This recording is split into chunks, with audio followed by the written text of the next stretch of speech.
السلام عليكم ورحمة الله وبركاته. أعوذ بالله من الشيطان الرجيم. بسم الله الرحمن الرحيم.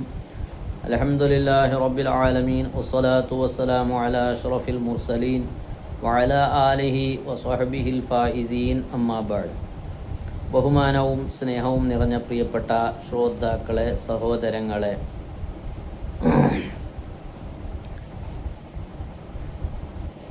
ഇന്ന് നിങ്ങൾക്കെല്ലാവർക്കും വളരെ ഏറെ ഉപകാരപ്രദമാകുന്ന, പ്രത്യേകിച്ചും എൻ്റെ സഹോദരിമാർ, പെങ്ങന്മാർക്ക് ഇഷ്ടപ്പെടുന്ന ഒരു അറിവാണ് നിങ്ങളുടെ ശ്രദ്ധയിൽപ്പെടുത്താനുള്ളത്.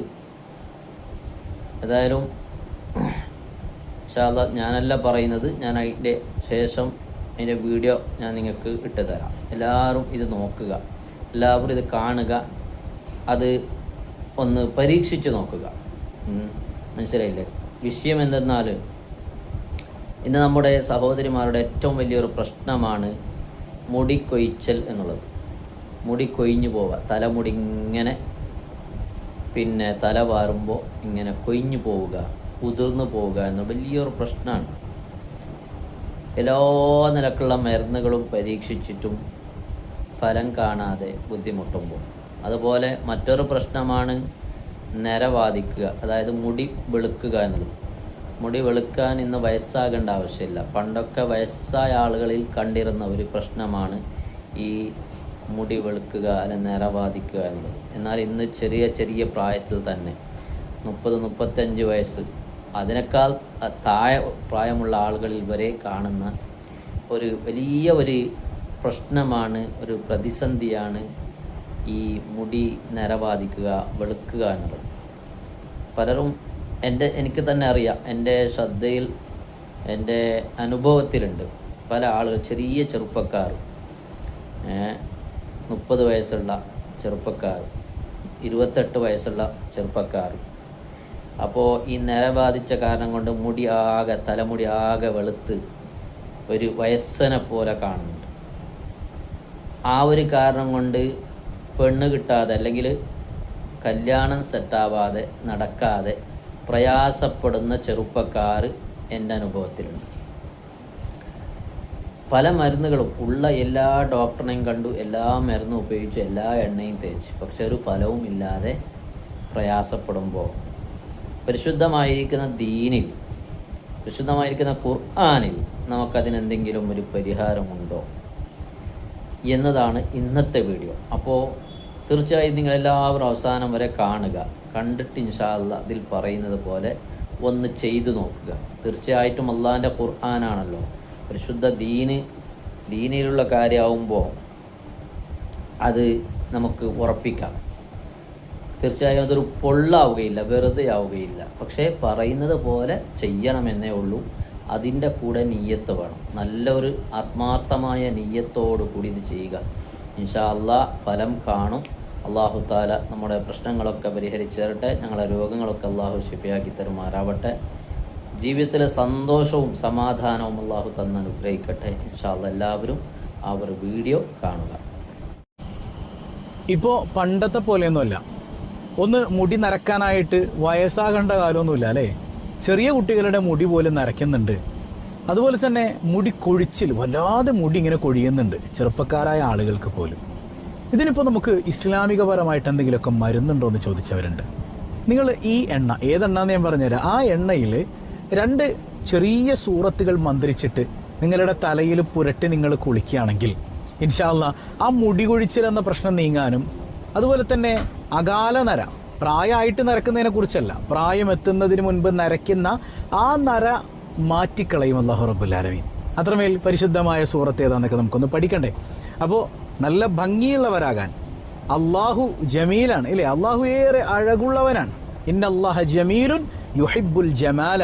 അള്ളാഹ് ഏറെ ഭംഗിയുള്ളവനാണ്. അതുകൊണ്ട് നമുക്ക് തന്ന ഭംഗിയെ കൃത്രിമത്വം ഒന്നും കാണിക്കണ്ട. നമുക്ക് തന്ന ഭംഗിയെ കൃത്രിമത്വം ഒന്നുമില്ലാതെ അതിനെ ഭംഗിയായി പരിപാലിച്ചാൽ അത് അള്ളാഹ്ക്ക് ഭയങ്കര ഇഷ്ടമാണെന്ന് സയ്യിദുനാ റസൂലുള്ളാഹി സ്വല്ലല്ലാഹു അലൈഹി വസല്ലം തങ്ങൾ പഠിപ്പിച്ചു തന്നിട്ടുണ്ടെന്നേ. അപ്പോൾ അതെങ്ങനെയാണ് ആ സൂറത്ത് ഓതേണ്ടത്, ഏതെണ്ണയിലാണ്, എത്ര തവണ ഓതണം, ഒന്ന് പഠിച്ചാലോ? 1000 രൂപ സമ്മാനത്തിനുള്ള ചോദ്യം വീഡിയോയിലുണ്ട്. മുഴുവനായി കാണുക, ഉത്തരം കമൻറ്റ് ചെയ്യുക. നാമുമായി ബന്ധപ്പെട്ട എല്ലാവർക്കും എത്തിച്ചു കൊടുക്കുക. അള്ളാഹു ഖൈറും ബറക്കത്തും നൽകി അനുഗ്രഹിക്കുമാറാകട്ടെ. അസ്സലാമു അലൈക്കും വറഹ്മത്തുള്ളാഹി വബറകാതുഹു. എന്തൊക്കെയുണ്ട് എല്ലാവരുടെയും വിശേഷങ്ങൾ?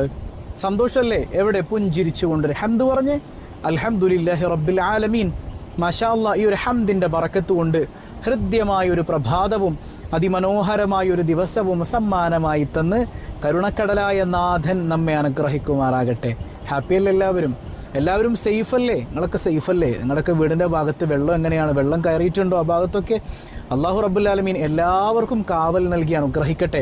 അത്തരം വെള്ളപ്പൊക്കങ്ങളിൽ നിന്ന്, നാശനഷ്ടങ്ങളിൽ നിന്ന് കരുണക്കടലായ റബ്ബ് നമ്മളെ കൈപിടിക്കുമാറാകട്ടെ. അള്ളാഹു നമുക്ക് അനുകൂലമായ മഴ നൽകി ഉപദ്രവമുള്ള മഴയെ നമ്മിൽ നിന്ന് അള്ളാഹു മറ്റിടങ്ങളിലേക്ക്, മഴയില്ലാത്തിടങ്ങളിലേക്ക് അള്ളാഹു മാറ്റിക്കൊടുക്കുമാറാകട്ടെ. ഇനി നമുക്ക് പ്രയാസമൊന്നുമില്ല, ഞങ്ങളൊക്കെ സേഫാണെന്ന് കരുതി മാത്രം ഇരിക്കരുത്.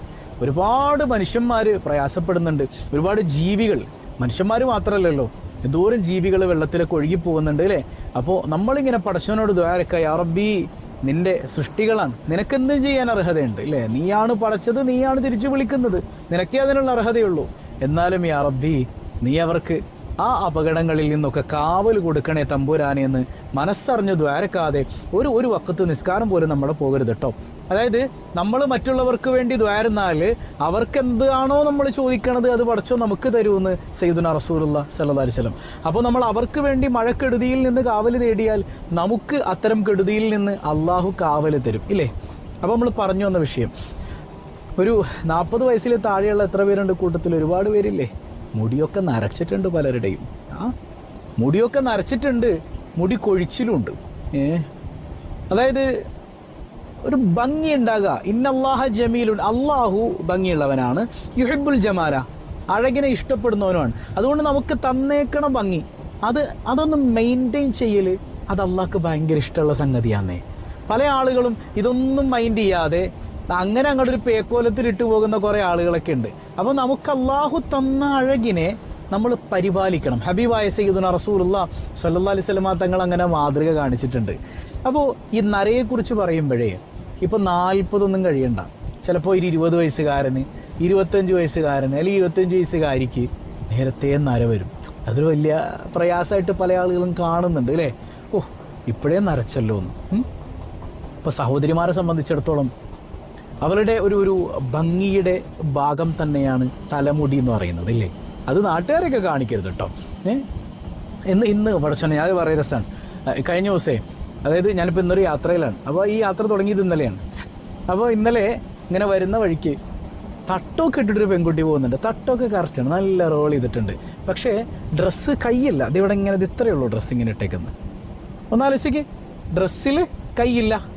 ഡ്രസ്സിൽ കൈയില്ലെങ്കിലും തട്ടമൊക്കെ കറക്റ്റായിട്ട് ഇട്ടിട്ടുണ്ട്. അപ്പോൾ തലയൊന്ന് മറച്ചാൽ മതി, എല്ലാം ആയി എന്നുള്ള തെറ്റിദ്ധാരണയാണ് നമ്മുടെ മക്കൾക്ക്. മനസ്സിലായോ? അത് വലിയ അപകടത്തിലേക്ക് ചെന്നെത്തിക്കും. അപ്പം അങ്ങനെയല്ല, തല മറക്കാന്ന് പറയുന്നത് അവരുടെ ഔറത്തിൻ്റെ പരിപൂർണതയാണ്. ഒരു മുടി പോലും പുറത്ത് കാണാൻ പാടില്ല. എന്നാൽ കാണേണ്ട മനുഷ്യനാരാണ്? കെട്ടിയവനാണ്. ആ കെട്ടിയവനോട്ട് നമ്മൾ കാണിക്കുകയില്ല. അങ്ങനെ ആകാൻ പാടില്ല. നല്ല മുടിയൊക്കെ നല്ല ഷാമ്പൂ ഒക്കെ പുരട്ടി, നല്ല ഉപയോഗിക്കാൻ പറ്റിയ എണ്ണ ഏതാണോ വെച്ചാൽ അത് നല്ല എണ്ണയൊക്കെ പുരട്ടി, മുടിക്ക് നല്ലൊരു ഗന്ധം, ഒരു സുഗന്ധം വരുന്ന രീതിയിൽ മുടിയെ നന്നായി കൈകാര്യം ചെയ്തിട്ട് ആ കെട്ടിയവൻ്റെ അടുത്തേക്ക് ചെല്ലുമ്പോൾ ആ മുടിയിൽ നിന്ന് പോലും അവന് പ്രണയം ആസ്വദിക്കാൻ പറ്റണം. അല്ലാതെ തലേന്ന് നനക്കൂല, വേർത്ത് കുളിച്ചിട്ട് അടുത്ത് നിന്ന് കിടന്നുകൊണ്ട് എൻ്റെ മുടിയിലൊന്നും എൻ്റെ കെട്ടിയൊന്നും ഇടൂല എന്ന് പറഞ്ഞുകൊണ്ട് ഒരു കാര്യമില്ല. മനസ്സിലായോ? അപ്പോൾ സഹോദരിയുടെ, അതായത് ഒരു സ്ത്രീയുടെ, പെണ്ണിൻ്റെ ഭംഗിയാണ് യഥാർത്ഥത്തിൽ മുടി എന്ന് പറയുന്നത്. അപ്പോൾ ഇസ്ലാമിന് ഇത് വലിയ പ്രത്യേകതയുണ്ട്. ഈ ഭംഗിയെ മെയിൻറ്റെയിൻ ചെയ്യൽ സുന്നത്ത് റസൂലില്ല സ്വല്ലല്ലാഹു അലൈഹി വസല്ലം. ഇപ്പോൾ ഈ നര ബാധിക്കുന്നതിന് ഒരുപാട് കാരണങ്ങളുണ്ട്. അതായത് പ്രായമായാലും നരയാകും, അതിനെക്കുറിച്ചല്ല. ആ സമയത്ത് നരക്ക് വലിയ പുണ്യമുണ്ട് അല്ലേ? നമ്മൾ തിരിച്ചറിയണം, പഠിച്ചോനെ ഞാൻ മരണത്തിലേക്ക് ഇങ്ങനെ അടുക്കുകയാണല്ലോ. ഉമർ റളിയല്ലാഹു അൻഹുവിൻ്റെ സംഭവമൊക്കെ അറിയാമല്ലോ. ഉമർ റളിയല്ലാഹു അൻഹു ഒരു ജോലിക്കാരനെ ഏൽപ്പിച്ചിട്ടുണ്ട്. എന്തിനാ? ഇടയ്ക്കിടയ്ക്ക് ഉമറെ നീ മരിക്കും എന്ന് ഓർമ്മിപ്പിക്കാൻ വേണ്ടിയിട്ട്. അപ്പോൾ ഉമർ റളിയല്ലാഹു അൻഹു ഒരിക്കൽ നോക്കുമ്പോൾ തലയിലൊരു മുടി ഇങ്ങനെ നരച്ചിട്ടുണ്ട്. അപ്പോൾ ഈ ജോലിക്കാരനെ പിരിച്ചു വിട്ടു. ഇനി നിൻ്റെ ആവശ്യമില്ല, ഓർമ്മിപ്പിക്കാൻ വേറെ ആൾ വന്നിട്ടുണ്ട്. ഈ നര കാണുമ്പോൾ മരണത്തെ ഓർമ്മ വരണമെന്ന് സയ്യിദുനാ ഉമർ ഇബ്നുൽ ഖത്താബ് റളിയല്ലാഹു അൻഹു. അപ്പോൾ ഒരുപാട് കാരണങ്ങൾ കൊണ്ട് നര വരാം അല്ലേ? അതായത് ഏത് പ്രായത്തിയിട്ടുള്ളതല്ല, അല്ലാത്ത നര. അപ്പോൾ അതൊരു പാരമ്പര്യം, ഒരു കാരണമാണ്. ഇപ്പോൾ വാപ്പാക്കും ഉമ്മാക്കും നേരത്തെ നര വരുന്ന ആളുകളാണെങ്കിൽ ചിലപ്പോൾ അവരുടെ മക്കൾക്കും വളരെ ചെറുപ്പത്തിലെ നര ബാധിക്കാൻ സാധ്യതയുണ്ട്. അതുപോലെ തന്നെ ടെൻഷൻ കൂടിയാൽ ചിലർക്ക് നര വരും. ഞാൻ ഇങ്ങനെ ശ്രദ്ധിച്ചിട്ടുണ്ട്, ചില ആളുകൾക്ക് ഭയങ്കര ടെൻഷനാണ്, 10-30 വയസ്സായിട്ടുള്ളൂ, പക്ഷേ അവരുടെ ജീവിതത്തിലെ പ്രയാസങ്ങളും ബുദ്ധിമുട്ടുകളൊക്കെ ആലോചിച്ച് ടെൻഷൻ അടിച്ചടിച്ചടിച്ച് മുടിയിൽ തലയിൽ നരയ്ക്കാത്തതൊന്നുമില്ല, തല മുഴുവൻ നരച്ചു പോയിട്ടുണ്ട്.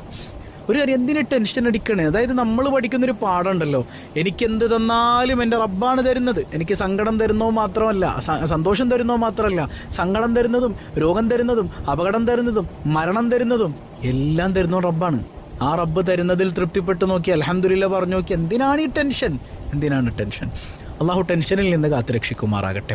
അതുപോലെ തന്നെ ടെൻഷൻ കൂടിക്കഴിഞ്ഞാൽ നരബാധിക്കുന്ന ഖുർആനിൽ നിന്ന് പോലും കിട്ടും. ഹബീബായ സല്ലല്ലാഹു അലൈഹി വസല്ലം തങ്ങൾ പറയുന്നുണ്ട്, ശയ്യബത്തിനി ഹൂദുൻ, സൂറത്തുൽ ഹൂദ് ഇറങ്ങിയപ്പോൾ അതെന്നെ നരപ്പിച്ച് കളഞ്ഞു എന്നാണ്, എന്നെ വയസ്സാക്കി കളഞ്ഞു. എന്താ കാരണം? ഖിയാമത്തിൻ്റെ അപകടങ്ങളെക്കുറിച്ച് ഓർത്തപ്പോൾ ഞാൻ നരച്ചുപോയ പോലെ, വയസ്സായതുപോലെ ആയിപ്പോയി എന്ന് സയ്യിദുനാ റസൂലുള്ളാഹി സ്വല്ലല്ലാഹു അലൈഹി വസല്ലം. റസൂലുള്ള വല്ലാണ്ട് മുടിയെ കെയർ ചെയ്തിരുന്നു കേട്ടോ സല്ലല്ലാഹു അലൈഹി വസല്ലം. 63 വയസ്സായപ്പോൾ മുത്തുനബിയുടെ തലയിലും താടിയിലും കൂടെ ഏതാണ്ട് 17ഓളം രോമമാണ് ആകെ നരച്ചിട്ടുണ്ടാവുക. അതുപോലും കൃത്യമായിട്ട് ഇങ്ങനെ രേഖപ്പെടുത്തപ്പെട്ട ഒരു മഹാമനീഷി ലോകത്ത് വേറെ ഉണ്ടോ? ഇന്ന് ചിന്തിച്ചു നോക്കി നിങ്ങൾ. നമ്മൾ മരിക്കാൻ നേരത്ത്, അല്ലെങ്കിൽ കെട്ടിയോ മരിക്കാൻ നേരത്ത് നമ്മളോട് ചോദിക്കാൻ, എടി മോളെ എൻ്റെ തലയിൽ എത്ര മുടി നരച്ചെന്ന് നിനക്കറിയോ? ഒന്ന് പോയിക്കാൻ കഴിഞ്ഞപ്പോൾ മുടി നരച്ചത് നോക്കാൻ പോയിടുന്നില്ലേ? എന്നാൽ ഹബീബ് സല്ലല്ലാഹു അലൈഹി വസല്ലം തങ്ങളുടെ തലയിൽ എത്ര മുടി നരച്ചിട്ടുണ്ട്, താടിയിൽ എത്ര മുടി നരച്ചിട്ടുണ്ട്, അത്ര കെയർ ചെയ്ത് കൊണ്ടുവന്നിട്ടുണ്ട് നബിതങ്ങൾ. ആ ഒരു സദസ്സിലേക്ക് പോകുമ്പോൾ മുടിയെ കീരിയല്ല കുട്ടപ്പനായിട്ട് പോവാ. അത്ര ഭംഗിയായിട്ട് ഒരാളുടെ മുമ്പിൽ ഈ അലമ്പ് കോലത്തിൽ പ്രത്യക്ഷപ്പെടില്ലായിരുന്നു സയ്യിദുനാ റസൂലുള്ളാഹി സ്വല്ലല്ലാഹു അലൈഹി വസല്ലം. ഭംഗിയായിട്ട് മറ്റൊരാളുടെ മുമ്പിൽ ഭംഗിയായി വൃത്തി ഉണ്ടാവുക, നീറ്റ്നെസ് ഉണ്ടാവുക. മനസ്സിലായോ? അപ്പോൾ ആ ഒരു മുടിയൊക്കെ റസൂലുള്ള കൃത്യമായി പരിപാലിച്ചതിൻ്റെ ഫലമെന്നോണം 17 മുടിയാണ് ആകെ നരച്ചിരുന്നത് അല്ലേ. പിന്നെ വൈറ്റമിൻ ഡെഫിഷ്യൻസി ഒരു വിഷയം തന്നെയാണ്. വൈറ്റമിൻ B12 ഡെഫിഷ്യൻസി ഉണ്ടെങ്കിൽ പെട്ടെന്ന് മുടി നരക്കാനുള്ളൊരു കാരണമാണ്. പിന്നെ കാൽഷ്യം കുറവുണ്ടെങ്കിൽ നരക്കാൻ കാരണമാണ്. അയണും സിങ്കും ഒക്കെ കുറവുണ്ടെങ്കിൽ മുടി നരക്കാൻ കാരണമാണ്. അപ്പോൾ ഇതിനിങ്ങനെയാണെന്ന് പറഞ്ഞുകൊണ്ട് നമ്മൾ വേഗം കണ്ട മരുന്നുകളൊക്കെ എടുത്ത് കഴിക്കാൻ പാടില്ല.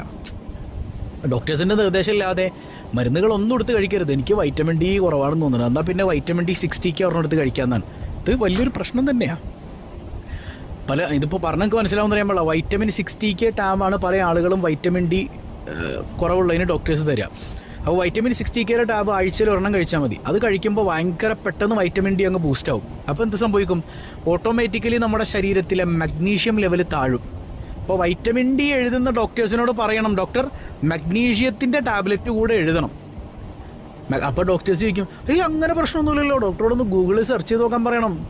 വൈറ്റമിൻ ഡി കഴിക്കുമ്പോൾ, ഡെഫിഷ്യൻസിക്ക് വൈറ്റമിൻ ഡി കഴിക്കുമ്പോൾ മഗ്നീഷ്യം ലെവൽ കുറഞ്ഞു വരും. അപ്പോൾ മഗ്നീഷ്യത്തിന് വേറെ ടാബ്ലറ്റ് കഴിക്കണം. മനസ്സിലായോ? അപ്പോൾ എപ്പോഴും നമ്മൾ നല്ല ഭക്ഷണങ്ങൾ, ഈ വൈറ്റമിൻ ഉൽപ്പാദിപ്പിക്കുന്ന, അല്ലെങ്കിൽ വൈറ്റമിനുള്ള, അതുപോലെ തന്നെ മഗ്നീഷ്യമുള്ള, സിങ്കും ഫൈബറും ഒക്കെയുള്ള നല്ല നല്ല ഫ്രൂട്ട്സുകൾ ഇടയ്ക്ക് കഴിക്കണം. ഒരുപാട് ഉമ്മമാരൊക്കെ ഉണ്ട് ഫ്രൂട്ട്സ് ഒന്നും തൊടൂല, കുറേ ചോറ് ഇങ്ങനെ തിന്നും. ചോറ് എന്നുണ്ടെങ്കിൽ ഒന്നും കിട്ടാനില്ല മക്കൾ, ഒന്നും കിട്ടില്ല. നിങ്ങളുടെ വയറിങ്ങനെ ചാടിക്കിടക്കുമെന്നല്ലാണ്ട് നിങ്ങൾക്ക് ചോറിൽ നിന്നൊരു സാധനം കിട്ടാനില്ല. മനസ്സിലായോ? വയറ് നിറഞ്ഞേക്കും, അല്ലാണ്ട് ചോറിൽ നിന്നൊരു ഗുണം നിങ്ങൾക്ക് കിട്ടാനില്ല. അപ്പോൾ ഇത്തരം ഗുണമുള്ള സംഗതികളൊക്കെ ചെല്ലണം. ചിലപ്പോൾ നമുക്ക് ഇത്തിരി കൂടി നിൽക്കുകയാണ് പ്രശ്നമെങ്കിൽ അത് ചിലപ്പോൾ ഫ്രൂട്ട്സ് കൊണ്ടൊന്നും പരിഹരിക്കാൻ കഴിയില്ല. അപ്പോൾ ഫ്രൂട്ട്സ് കഴിക്കുന്നതോടൊപ്പം ഡോക്ടറെ കണ്ട് അതിനുള്ള ടാബ്ലറ്റ് മേടിക്കണം. പിന്നെ തൈറോയിഡ് കൊണ്ട് അമിതമായ തൈറോയിഡ് ഉണ്ടെങ്കിൽ പലർക്കും അകാല നര വരാനുള്ള സാധ്യത കൂടുതലാണ്. പിന്നെ ചില വെള്ളം, നമ്മൾ ഉപയോഗിക്കുന്ന ചില വെള്ളം എന്ത് ചെയ്യും, അതിൻ്റെ പല കണ്ടൻസിലും വ്യത്യാസം വരുന്നുണ്ടെങ്കിൽ ചിലപ്പോൾ ഗൾഫിൽ പോയ ആൾ പെട്ടെന്ന് കഷണ്ടിയാകുന്നത് കാണാം, തമിഴ്നാട്ടിൽ പോയിട്ട് പെട്ടെന്ന് കഷണ്ടിയായ ആളുകളുണ്ട് ഇല്ലേ. അപ്പോൾ നമുക്ക് ഉപയോഗിക്കുന്ന വെള്ളത്തിനനുസരിച്ച് ചിലപ്പോൾ മുടി കൊഴിയാനും അതുപോലെ തന്നെ പെട്ടെന്ന് നരയ്ക്കാനും ഒക്കെ സാഹചര്യം കൂടുതലാണ്. അതുപോലെ തന്നെ ഈ ആൽക്കഹോൾ ഉപയോഗിക്കുക, കള്ള് കുടിക്കുക, ലഹരി ഉപയോഗിക്കുക, അതുപോലെ പുകവലിക്കുക, ഇതൊക്കെ മുടി നരയ്ക്കാനും മുടി കൊഴിയാനൊക്കെ കാരണമാണെന്ന് ആധുനിക ശാസ്ത്രം പറയുന്നുണ്ട്. പിന്നെ ചില മരുന്നുകളൊരു പ്രശ്നമാണ്. ചില മരുന്നുകൾ ഇങ്ങനെ കാലാകാലം നമ്മൾ കഴിച്ചുകൊണ്ടിരിക്കുകയാണ്. എനിക്കറിയാം ഒരു സഹോദരി, അവർ തൈറോയിഡ് ഉണ്ടെന്ന് 20 കൊല്ലം മുമ്പ് ഡോക്ടർ പറഞ്ഞതാണ്. അവർക്ക് എന്ത് ചെയ്യണം വന്നാലും തൈറോയിഡാന്ന് പറഞ്ഞാൽ അന്ന് കൊടുത്ത അതേ ഗുളികന്നെ എപ്പോഴും ഇങ്ങനെ മേടിച്ച് 20 കൊല്ലമായിട്ട് അവർ കഴിക്കുന്നുണ്ടെന്നാണ്. അവരാകെ വീക്കായി പോയിട്ടുണ്ടെന്ന് ആലോചിച്ച് നോക്കി. അങ്ങനെ നമ്മുടെ ഇഷ്ടത്തിന് ഇപ്പോൾ തൈറോയിഡായിരിക്കും എന്ന് പറഞ്ഞാൽ അങ്ങനെ അങ്ങോട്ട് ദീർഘകാലം കഴിക്കാൻ പാടില്ല. ഇപ്പോൾ അലർജിക്ക് ഗുളിക കഴിക്കുന്ന കുറേ ആളുകളുണ്ട്. ശരിക്കും നിങ്ങൾ മനസ്സിലാക്കണം, അലർജി നിങ്ങൾക്കുണ്ടെങ്കിൽ നിങ്ങൾ കാണേണ്ടത് ഒരിക്കലും ഫിസീഷ്യനെ അല്ല. ശരിക്കും പഠിക്കണം കേട്ടോ. നമ്മളൊരു അലർജി വരുമ്പോൾ വേഗം ഫിസീഷ്യൻ്റെ അടുത്ത് ചെല്ലും, അയാളൊരു ആൻറ്റിബയോട്ടിക് തരും, അടിപൊളി. പിന്നെ അലർജി വരുമ്പോൾ വീണ്ടും ചെല്ലും. അങ്ങനെയല്ല, അലർജി നമ്മളുടെ ജീനിലുള്ളതാണ് ഇല്ലേ, നമ്മുടെ DNA യിലുള്ളതാണ്. ഈ അലർജി മാറണമെങ്കിൽ പൾമണോളജിസ്റ്റ് എന്ന് പറയുന്നൊരു വിഭാഗമുണ്ട് ഡോക്ടേഴ്സിൽ, പൾമണോളജി ഡിപ്പാർട്ട്മെൻറ്റ്. അതിൽ പൾമണോളജിസ്റ്റിനെ കാണാം. അപ്പോൾ പൾമണോളജിസ്റ്റ് എന്ത് ചെയ്യും, 2 ആഴ്ചത്തേക്ക് അല്ലെങ്കിൽ 1 മാസത്തേക്ക് ടാബ്ലറ്റ്സ് തരും. അത് കഴിഞ്ഞ് നമുക്ക് കുറഞ്ഞിട്ടുണ്ടാവും. പിന്നെ നമ്മളൊരു 6 മാസം കഴിഞ്ഞിട്ട് കൂടുമ്പോഴായിരിക്കും ചെല്ലുക. അങ്ങനെയല്ല, അങ്ങനെ ദീർഘകാലം അങ്ങനെ കഴിച്ചു പോകാൻ പാടില്ല. അപ്പോൾ ഡോക്ടേഴ്സ് എന്തിനീ 1 മാസം തരുന്നത്, അത് കുറച്ചുകൊണ്ട് വരാനാണ്. അങ്ങനെ അലർജി കുറച്ച് ഒരു 6 മാസമൊക്കെ ആകുമ്പോഴത്തേക്ക് പരിപൂർണമായി നിങ്ങൾക്ക് മരുന്ന് കുറച്ച് മരുന്നില്ലാത്തൊരവസ്ഥയിലേക്ക് എത്താൻ പറ്റും. അപ്പോൾ കറക്റ്റ് ഡോക്ടേഴ്സ് പറയുന്നത് പോലെ ഗുളിക കഴിക്കുക. അല്ലാണ്ട് കാലാകാലം നമുക്കിങ്ങനെ ആൻറ്റിബയോട്ടിക് കഴിച്ച് വീക്കായിപ്പോയി നമ്മുടെ മുടി ഒഴിഞ്ഞു പോകും. അതുപോലെ തന്നെ നരബാധിക്കും, പെട്ടെന്ന് വലിയ പ്രശ്നങ്ങളൊക്കെ ഉണ്ടാകാൻ സാധ്യതയേറെയാണ്. പിന്നെ ഹബീബായ സല്ലല്ലാഹു അലൈഹി വസല്ലം തങ്ങളുടെ ഹദീസിൽ നിന്ന് വ്യക്തമാകുന്ന ഒരു കാര്യമുണ്ട്. ഈ അത്താഴ പട്ടിണി കിടക്കുന്ന കുറേ ആൾക്കാരുണ്ട്, രാത്രി ഒന്നും കഴിക്കൂലെന്നേ. അത് വെയിറ്റ് ലോസിന് വേണ്ടിയിട്ടാണ്. വെയിറ്റ് ലോസിന് വേണ്ടിയിട്ട് ഭക്ഷണം കഴിക്കാത്ത ധാരാളം ആളുകളുണ്ട്. അങ്ങനെ ആകാൻ പാടില്ല. രാത്രി ഒന്നും കഴിക്കൂല. അത് ഹബീബായ സല്ലല്ലാഹു അലൈഹി വസല്ലം തങ്ങളുടെ സുന്നത്തിനെതിരാണത്. മനസ്സിലായോ? അപ്പം രാത്രി അല്പമെങ്കിലും ഒരു കാരക്കയും വെള്ളമെങ്കിലും ഭക്ഷണമായിട്ട് കഴിച്ചോളണം. അപ്പോൾ നമ്മുടെ ഒരു തോന്നിവാസം, നമുക്കിഷ്ടമാണ് ഒന്ന് തടി കുറക്കണം, അതുകൊണ്ട് രാത്രി കഴിക്കണ്ട. രാവിലെ മുഴുവൻ വേണ്ടതൊക്കെ അടിച്ച് കയറ്റിയിട്ടുണ്ടാവും. അതുകൊണ്ട് വലിയ കാര്യമൊന്നുമില്ല. രാത്രി ഭക്ഷണം കുറയ്ക്കണം. അതൊരു 7-8 മണിക്കുള്ളിൽ അങ്ങോട്ട് കഴിച്ചോ, ഒരല്പം കഴിച്ചാൽ മതി. അത് കുറച്ച് സാലഡ് ആയാലും കുഴപ്പമില്ല, അല്ലെങ്കിൽ ഒരു ഈന്തപ്പഴമായാലും കുഴപ്പമില്ല. മനസ്സിലാവുന്നുണ്ടോ? അപ്പോൾ അല്ലാതെ നമ്മൾ പട്ടിണി കിടക്കുന്നൊരവസ്ഥ ഉണ്ടായാൽ അത് നമ്മെ നരപ്പിക്കും, നമുക്ക് പെട്ടെന്ന് വയസ്സാക്കുമെന്ന് സയ്യിദുനാ റസൂലുള്ളാഹി സ്വല്ലല്ലാഹു അലൈഹി വസല്ലം. അപ്പോൾ മുടി എപ്പോഴും മെയിൻറ്റെയിൻ ചെയ്യണം. മനസ്സിലായോ? അത് ഭംഗിയാക്കണം. ഒരു സ്വഹാബിയുണ്ട്, മുടിയൊന്നും ഈരാതെ ആകെ ഇങ്ങനെ പാറിപ്പറന്ന കോലത്തിൽ റസൂലുള്ളാഹിന്റെ മുമ്പിൽ വന്നപ്പോൾ അനുബിധങ്ങൾ പറയുന്നുണ്ട്, ഇത് ശൈത്വാൻ്റെ ശൈലിയാട്ടോ, ഇത് മനുഷ്യന്മാരതല്ല, ഇതെൻ്റെ ശൈലിയല്ല, ഇത് ശൈത്വാൻ്റെ ശൈലിയാണെന്ന് സയ്യിദുനാ റസൂലുള്ളാഹി സ്വല്ലല്ലാഹു അലൈഹി വസല്ലം തങ്ങൾ പഠിപ്പിക്കുകയാണ്. അപ്പോൾ എന്താണ് നമ്മൾ തലയിൽ പുരട്ടേണ്ടത്? നമ്മൾ ഈ കണ്ണിൽ കണ്ട സാധനങ്ങളൊക്കെ മേടിച്ച് തേക്കാൻ പാടില്ല. ഇപ്പോൾ നമ്മളൊരു പരസ്യം കാണാൻ, പരസ്യത്തിൽ മറ്റേ നടി ഇങ്ങനെ മുടിയൊക്കെ ഒരു ദിവസം കൊണ്ട് തേച്ചപ്പോൾ തന്നെ അവരുടെ മുടിയൊക്കെ ഇങ്ങനെ വെട്ടിത്തിളങ്ങുന്നു, നരം മാറുന്നു. ഇത് നമ്മുടെ ബ്രെയിനിനെ സ്വാധീനിക്കുന്നുണ്ട്. അപ്പോൾ പരസ്യം കണ്ടു എന്നതിൻ്റെ പേരിൽ ഓടിപ്പോയി മേടിക്കരുത്. നമുക്കങ്ങനെ മുടി കൊഴിച്ചിലുണ്ടെങ്കിൽ ഡോക്ടേഴ്സിനെ കാണാം, അവർ തരുന്ന മരുന്ന് ഉപയോഗിക്കുക. അല്ലെങ്കിൽ നിങ്ങളുടെ വീട്ടിൽ നല്ല ശുദ്ധമായ ഉരുക്ക് വെളിച്ചെണ്ണ ഉണ്ട്, സാധാ വെളിച്ചെണ്ണയില്ല, നല്ല ഉരുക്ക് വെളിച്ചെണ്ണ ഉണ്ടെങ്കിൽ ആ വെളിച്ചെണ്ണ എടുത്തിട്ട് അതിൽ 7 തവണ സൂറത്തുൽ ഫാത്തിഹ പാരായണം ചെയ്ത് ഓതുക. അതുപോലെ തന്നെ 7 തവണ അലം നശ്റഹ് സൂറത്ത് ഓതുക. എന്തൊക്കെ? സൂറത്തുൽ ഫാത്തിഹയും സൂറത്ത് അലം നശ്റഹ് സൂറത്തും 7 തവണ വീതം ആ വെളിച്ചെണ്ണയിൽ മന്ത്രിച്ച് വെക്കുക. എന്നിട്ടൊരു 2 ദിവസം കൂടുമ്പോഴൊക്കെ തലയിലൊന്ന് പുരട്ടിയിട്ട് കുളിക്കുക. വലിയ മാറ്റം മുടി കൊഴിച്ചിലിനും അകാല നരയ്ക്കും. അതായത് ഉസ്താദ് കണ്ടില്ലേ, നരക്ക് വേണ്ടിയിട്ട് മരുന്ന് കേൾക്കാൻ പറഞ്ഞു. മക്കളെ, നരയല്ല, നര വരുന്നത് നമുക്ക് പ്രായമാകുമ്പോഴാണ്, 40 വയസ്സൊക്കെ കഴിഞ്ഞിട്ടാണ്. ഇത് അകാല നര, ഇത് രോഗമാണ്. മനസ്സിലായോ? റസൂലുള്ളാഹി പറഞ്ഞിട്ടില്ലേ നര മാറ്റാൻ, അതൊന്നും അല്ല ഈ പറയണത്. നര എന്ന് പറഞ്ഞാൽ വരുന്നത് പ്രായമാകുമ്പോഴാണ്, ഒരു 40 ആകുമ്പോഴാണ്. ഒരു 35 വയസ്സിനൊക്കെ താഴെ വരുന്ന ആ സംഗതി, അത് അകാല നര എന്ന് പറഞ്ഞാൽ രോഗത്തിൻ്റെ ഭാഗമായി വരുന്ന നര. അതിന് ചികിത്സിക്കണം. മനസ്സിലാവുന്നുണ്ടോ? അപ്പോൾ അതിനുള്ളൊരു ആത്മീയ ചികിത്സയാണ് ഈ പറഞ്ഞത്. ഒരു 7 തവണ ഫാത്തിഹയും 7 തവണ അലം നശ്റഹ് ഓതിയിട്ട് ഒരു ഉരുക്ക് വെളിച്ചെണ്ണ കുറച്ചെടുത്തിട്ട് അതിലേക്ക് മന്ത്രിച്ച് വെക്കുക. എന്നിട്ട് അത് 2 ദിവസം കൂടുമ്പോൾ ഒരു കുപ്പിയിൽ മന്ത്രിച്ച് വെച്ചാൽ മതിയല്ലോ, എപ്പോഴും ഓതണ്ട, ഒരു തവണ ഓതിയാൽ മതി. എന്നിട്ട് 2-3 ദിവസം കൂടുമ്പോൾ ആഴ്ചയിൽ 1-2 തവണയെങ്കിലും തലയിലൊന്ന് നന്നായി മിക്സ് ചെയ്ത് ഒരു 5-10 മിനിറ്റ് വെച്ചിട്ട് നന്നായി കഴുകിക്കളഞ്ഞ് തല വൃത്തിയാക്കുക. അലർജിയൊക്കെ ഉള്ളവർ ശ്രദ്ധിക്കണം കേട്ടോ. അപ്പോൾ ആ വിഷയത്തിൽ ശ്രദ്ധിക്കണമെന്ന് ഉണർത്തുകയാണ്. അപ്പോൾ അല്ലാഹു റബ്ബുൽ ആലമീൻ നല്ല മുടിയഴകുള്ളവരിൽ നമ്മെ ഉൾപ്പെടുത്തി അനുഗ്രഹിക്കുമാറാകട്ടെ.